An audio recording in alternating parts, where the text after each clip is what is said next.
Good day, Team GCI. I'm Brad Alexander, and in today's GCI Market Outlook, let's take a look at Forex trading on Brent Crude Oil, Kiwi Dollar, the DAX, the Russell 2000, the S&P 500, the Dow Jones Industrial Average, and the NASDAQ. After several days of severe market sell-off, we see some risk-on sentiment, but will it last? Before we look at that, don't forget to like, subscribe, and get notified on YouTube, Facebook, and Instagram.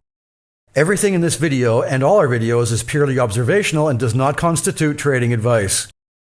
Last time we looked at the different U.S. indices and how they were affected by the sell-off caused by the U.S. tariffs. Here is a spreadsheet looking at the percentage impact of the crash and how U.S. small-cap companies were hit harder than the huge companies in the large-cap indices like the Dow Jones Industrial Average. We see the opening of the markets in Europe and there was a rebound there, but investors are selling off again based on the threats of retaliatory tariffs between the US and China. With all the turmoil, the economic calendar may have little effect as all the world central banks will be confused.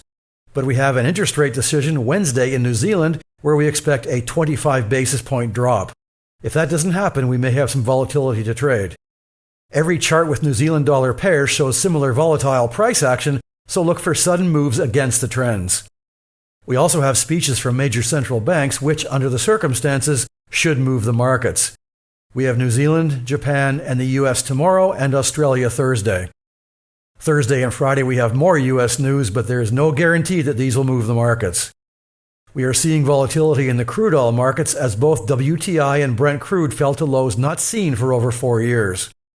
Any positive news regarding tariffs should have the crude oil markets rebounding. That's all for now. CFDs and FX are leveraged products, and your capital may be at risk.